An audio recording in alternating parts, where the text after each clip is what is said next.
Marcus Washington update. Yeah, Marcus tore his ACL. Yeah, it was, unfortunately tore his ACL, and we'll have surgery once the swelling goes down. Obviously, that means something for your young guys. What we saw Malachi on Friday. Is he the guy who steps into that position, or how do you manage that? Yeah, I mean, Malachi played on Friday. Jaden Doss played on Friday. Jalen Lloyd played on Friday. I think all three of them have to be ready to go. So all three of them have come a long way. They've gotten better and better and better. They appeared ready to go on Friday night, and I think this is a great week for them to. We went out and practice today, so those guys need to step up, and I'm sure they will. Doss, so he had an arm injury. He was able to keep working out. That the fact it was an arm injury that helped him. That actually. Yeah, I think the fact that there wasn't anything with his lower body. I mean, our guys do a great job of keeping guys in shape. He broke his arm, so he just had to wait for it to heal, and once it healed, he's been integrated back in. So he was out, back in for a week, and then a little something. I think maybe I can't remember Michigan week if he was up or not. Forgive me, but then he was up obviously last week, and actually called a reverse for him in the game. Sat did, and they checked out of it because they were blitzing the corner. But Jaden's a really good player. Jalen's a really good player. Malachi's a really good player. Ty Hahn stepped up. Bullock, I thought, made the plays we all know Bullock's capable of making. So we'll need those guys to go. Marcus done then? It's the 6th year. There's no way back when he keep playing. Yeah, I don't know that. We were talking about it today. I was teasing. He was wanting to explore those things. I laughed at him like everybody. They'll say they want to leave till they want to leave. But I love Marcus. You talk about a guy who, in my opinion, has come a long way, and really happy for him that his second to last play was that deep ball was a heck of a play. Really, to me, it meant a lot about what we're trying to get done here. That you're on the goal line and Riley Van Pelt as a freshman makes the big hit, and then you come back out and Marcus Washington as a senior makes the big catch. It's just team, and I hate it for Marcus because he's so competitive. He's just had a tough go. This camp. First it was the knee, other knee injury, and then now this. His hand was broke because I think he was poised to have a really good year. I've never been a part of this, to be honest with you. This many offensive injuries and defections. You come out of last spring. Obviously, you're thinking Eric's going to be a big part of things. Unfortunately, Eric's gone through what he's gone through. Right, Xavier leaves the team. Isaiah gets hurt. Marcus gets hurt. I'm probably forgetting somebody. So I've never been a part of. Ramir gets hurt, Gabe gets hurt. So I think the offensive staff's doing a great job of coaching. It limits you a little bit into some of the things that you maybe want to do. But at the same time, it's an opportunity for guys to go play. And those young guys, since the day I got here, I told you, hey, they're going to be really good. They just got to be really good now. Because of the extreme nature of what you just went through, can you keep that identity that you've identified, where you want to hammer at people? Yeah. Well, yeah. We did a bye week, kind of plan to win with the guys, like all the things we need to improve upon. The one thing we're doing well is, we're first in the Big Ten in rushing offense. We're first in 10 plus yards rushing. I think we're third in yards per carry at 5.1. We're second in rush defense, maybe first or second in defensive yards per carry, and first in 10 plus runs. So we're defending the run well. Third down, we need to get about 7% better on offense and 7% better on defense. I think we're middle of the pack on, I can't remember the numbers, but we're 40% on defense. Okay, we need to be in the low 30s, and we're 37% on offense. We need to be in the mid 40s. So there's a lot of things that are just close. The one thing that's giving us a chance is running the football. We're minus through 6 games. We're I guess minus 7 in the turnover battle. We're 129th out of 133 teams. And that's, that could have been a 30-7 game, 35-7, 40-7 game. So there's a lot of things, but our identity of running the football, and taking away and stopping the run, that can't change. That's just a bedrock of who we want to be. It didn't work we couldn't get it done against Michigan. They're beyond that. We were beyond that on that day. But as we move forward, we have to continue to do that. These young receivers, I think we started making some plays in the passing game this past game that allowed us to score some touchdowns by tying some third down conversions. We just have to continue to augment that as we move forward. You mentioned the turnovers, and they all came late on Friday. Is there a different kind of opportunity to learn from those when they happen in a win than there is versus like the Minnesota game where you had some of the same late turnovers and a loss? Yeah, that's a great question. I hadn't really thought about that. What I did tell the team was, at some point, at some point it's going to have to stop. It's been 8 years of it here. Going back to the 9-4 year was the last year that we had a plus turnover margin. So it's all these different voices saying it. And it's not, and we're talking about just the offense right now, but like the defense is only taking the ball away 6 times. They're like 11th in the Big Ten. So it's not like we're like doing, everyone kind of looks at the offense like, come on, guys. Well, we're supposed to be taking the ball away on defense. That game was trending in that direction, right? Like Quentin had the pick. Take away Heinrich's pick. I mean, to me, Heinrich's pick was like, hey, it was like, hey, we're going to take a shot down the sideline. If it's intercepted, it's a punt. Like, I mean, we don't want it to be intercepted. The fumbles in the red zone are ridiculous, right? Inside a 4 minute. So, I challenged the team like, hey, we literally the day before walked through 4 minute offense. We spoke it into existence that we're going to have the lead. And quarterback, what are you going to do? I follow the ball. Offensive line, what do you do? We finish. Defense, running back, what do you do? I run to contact and get down. Like, it's coached, and it happened the day before. And then, as we said to the team, hey guys, who brought that up in the huddle when it was happening? And everyone said no. Like even Heinrich said, I didn't even think about we were in 4 minute offense, which it's 4 minutes and 20 seconds, but it's so. Those are teaching opportunities to me. Is it a little easier when you win? Probably. But it's still the same problems are still there that were there at Minnesota. The same issues are still there. So we've got to continue to clean them up. My point though is there are the same issues on special teams. They're the same issues on offense and on defense. Everybody has their issues. So as a team this week, we have to clean up some things so we can be better against Northwestern. I know you're just beginning in the Big Ten journey, but you played 3 of the games, and you've also, I'm sure, scouted teams on film. Do you find that the identity that you come up with is pretty durable for this league and fits this league well? Yeah, I think so. I mean, who's winning in college football that's not, running the football and playing good defense? I mean, we have to be more explosive on offense, right? You're not going to be able to win long term if you can't make explosive plays in the passing game. We're one of the top teams in terms of explosive run plays, but we're going to need some explosive pass plays. And on the flip side, on defense, we've given up way too many explosive 20-yard passes. So that component will continue to come. That's part of that is people getting comfortable. Part of that is playmakers. Playmakers as they develop, as you recruit them. There's a lot of teams on Saturday that catch a slant and take it 80. We have the guys who can do that. We just have to continue to get them confident. And I see our team becoming a more confident team day by day. So, I think playing defense, running the football. That was a really people don't know that was a really windy day. It was just what Coach Osborne was out at practice today. That's just what Coach Osborne told me. There'd be some really windy days where like having good special teams and having good defense and the ability to run the football is going to be really, really, really important. How important is Anthony Grant now? And more so, he's always important, obviously, but and did he come out of Illinois okay? Well, he's not okay with me because he keeps fumbling the ball. I love Anthony, but you can't play for us if you can't control the ball. So Anthony, he's got to improve that. Not in the doghouse. People take things the wrong way. He's got a skill that is not showing up. It's very simple. To me, it's all technical. Football's never emotional for me. It's just technical. So I have to get that fixed for Anthony. And Anthony has to get that fixed for Anthony or he can't play because we can't, you can't fumble the ball in practice on Tuesday, then fumble it again in practice on Wednesday, then fumble it in 4 minutes on Saturday and think you're going to play the next week. So I think the bye week comes at a great time because Anthony can really work on that this week. He's got such great vision. He has all these things, but he has one skill that's preventing him from playing at the level I think he could play at. So, he's healthy, all those things, but I'm counting on Anthony, and I need him, and we need him to step up, and we need him to very simply cover the top of the ball and not run with the ball like this. And so I don't know what else to do other than to say what I just said. I've said it to him, obviously, but say what I just said so he hears it because he's a really good player that could probably play for many years after this. But you're not playing for Bill Belichick if you fumble the ball. You're not playing for Mike Tomlin if you fumble the ball. So we need him this week to really make a step. What do you think's at the root of that issue? It seems like, I don't know if he's running more physically than he has in previous years, but He did the same thing in Illinois last year. It was a close game. The ball was ripped out. And to me, it's all technical. It's about covering the tip of the ball and keeping the ball high and tight. If you watch Heinrich run with the football, Coach Osborne came in yesterday. We watched some film with us, and he was just talking about how beautifully Heinrich carries the football. He carries exactly like we ask him to do. You watch Tommy Hill, he had that fumble again on the kickoff return, and Tommy Hill picks the ball off the other night, and there's a picture of him, with going 5 points of ball security.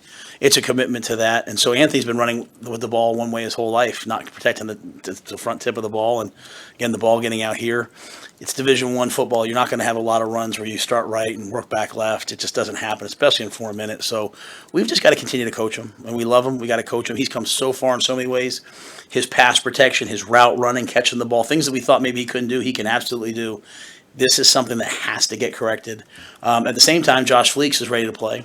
Emmett put the ball on the ground, which was just disappointing on the exchange. So there's obviously a cultural, and that's why I speak things in here sometimes when I want the locker room to hear it. Like you can't blame all the coaches. Like blame me, that's fine. But like at some point, the players have to start saying it, and our players get that. That was what was great yesterday. I talked to our team and said, they wanted to play with a swagger, they wanted to play with energy, they wanted to be, coach, take the leash off us. I'm a little more old school. I said, okay, take the leash off you. Can't have 11 penalties though. Can't have the ball inside the 5 twice. And so I said, hey guys, how do we make this where we can play with a certain energy where we don't have these penalties? And Newsom said, well, we have to do it. And I was like, exactly. That's how you change what's happening. So I think it's the same thing with him technically, but at the same time, he's here from his teammates like, hey, bro, we need you to hold it this way every single time. So, I'm not going to do the old carry it around the class thing. It's not the program. We're not doing that. We're just going to trust him as a really good player that he can get it corrected. What's the conversation you had with them about swagger? And was that related The to team? Michigan game? Yeah. Oh no. Yeah, I just think when you first play for me, you struggle with me always talking about process, and me talking about always doing things right, and me talking about when you make a play, celebrate with your teammates, not with the crowd. And it's kind of a day and age where everyone wants to go like, hey, look at me, hey, look at me. And so I said, okay, if you practice the way you practiced last week, go do that stuff. But the football better be right. You know what I'm saying? So, but I've now got some guys who get me and who I get. Like I got Tommy Hill, who, I've got Jamari Butler, I've got Ty Robinson, I've got some guys who understand that I'm prodding and pushing just to keep, getting them to be better and better and better. So they get it. So we're out there practicing. The offense has a couple good runs, and I got Tommy over there screaming, "I want you guys to throw it at me." So we're developing a swagger that's earned, not hubris. And again, I thought the Michigan. I don't think we came out of Michigan flat. I think we came out of Michigan expecting to play well, and when all of a sudden we were down 14-0, we didn't respond, and that's not a good sign for a team. So I look forward to the next time we're down 14-0, Sam, and see hey, how do we respond? Because that'll show you if we made any progress or not. What's your approach for the bye week practices? I mean, you guys do a lot of contact, and for recruiting, what's the schedule for the coaches as you guys look? Yeah, we have one guy out the whole week, and then we have a bunch of guys that are going out Thursday and Friday. I'll be out Thursday and Friday, so we'll hit a lot of guys Thursday and Friday evaluation period wise. See some guys play on Friday, and then we came out today and just played football. I thought it was really important that we got ourselves back in the groove of competition. Tomorrow we'll continue to work on some things. We're doing a ton of self-scout, a ton of improvement work, a ton of looking at, some areas that we think we need to improve upon, some third down stuff, some red zone stuff. We'll implement some of that. Thursday will be a lot of Northwestern stuff to get a jump on them. They have a bye week too, so they know who we are. We know who they are. So, but to me right now, the goal is for us to go 1-0 this week, just in terms of improving ourselves and getting the young guys some good work. What do you think you learned about your team 6 weeks into the year, and what do you think about the potential that they have for the second half of the schedule? Yeah, I think we should for the second half of the season. I mean, we should try to win every game. Knowing that we'll have a chance. We'll probably have a chance in every game, and also there's not a team that can't beat us. There's not a team we can't beat. There's not a team that can't beat us, and so we probably just should prepare at a high level. I hope the one thing they learned from last week was that what seemed like really hard, like, man, we're in full pads on the Sunday, the day after we played Michigan, probably will end up being one of their better memories from the year, and probably led to one of their best weeks of football. And I think gave them the right to have that swagger that Sam asked about, right? Like, as I told them, if you practice that way, then you earn the right to play that way. So I think they understand that they have to prepare, they have to have edge, they have to play in a certain way. And they have to play as a team. You got Blaze Gunnerson started a bunch of games. He gets a little bit banged up. Someone goes ahead. Jamari goes ahead of him. Blaze doesn't start. Does he complain? No, he goes out. He plays really good on defense. He blocks a punt. There's a lot of guys on the team I thought stepped up in multiple areas, not just on offense and defense. It's speaking of backups, how nice was it that when Jeff went down, Heinrich came in, and it wasn't a question of waiting for Jeff to come back, but that Heinrich did enough things in these games to win. Yeah, I mean, I think Heinrich's prepared at a high level to get himself ready to play. I think that room has that culture. I'll be honest with you. If Chuba not gotten hurt that day, I'm not so sure Chuba wouldn't have gone out there first. And I think Chuba would have done the same thing.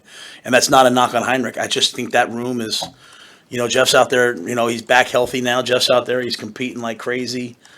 We have 3 quarterbacks that I believe we can win with. And I only say that because I said that. I think Steve asked me that before the first game. I said I think we have 3 quarterbacks we can win with.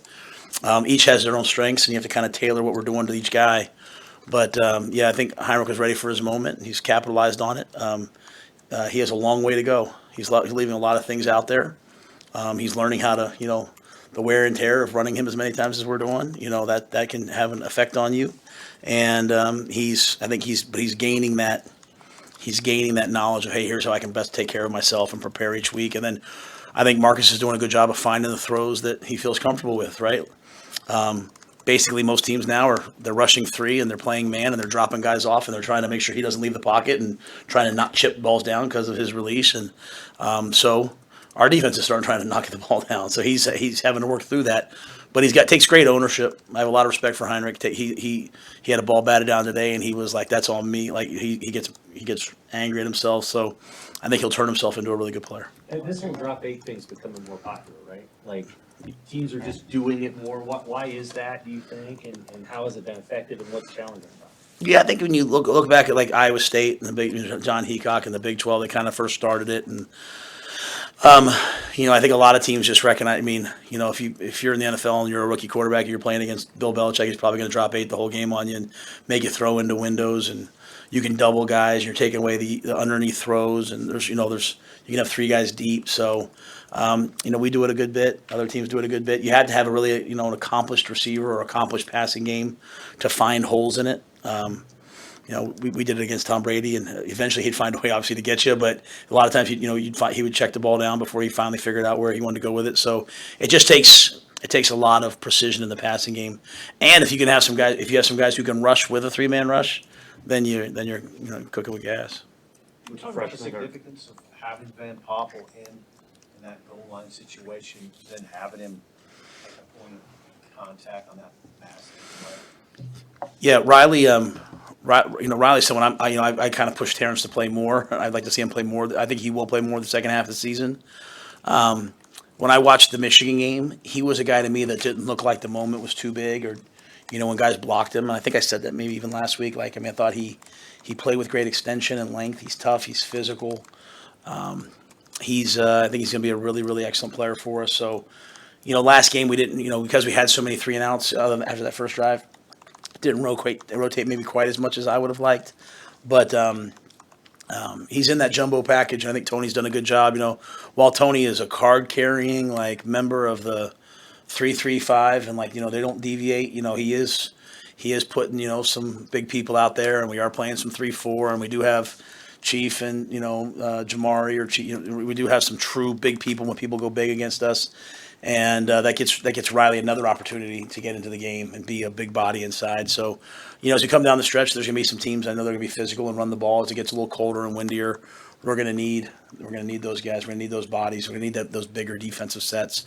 And Riley's done a great job. And he's learning from Ty Robinson. I think Ty's doing a great job of leading that room. And as Ty transitions off to the NFL, I think Riley will be one of those guys who steps right in and continues the standard.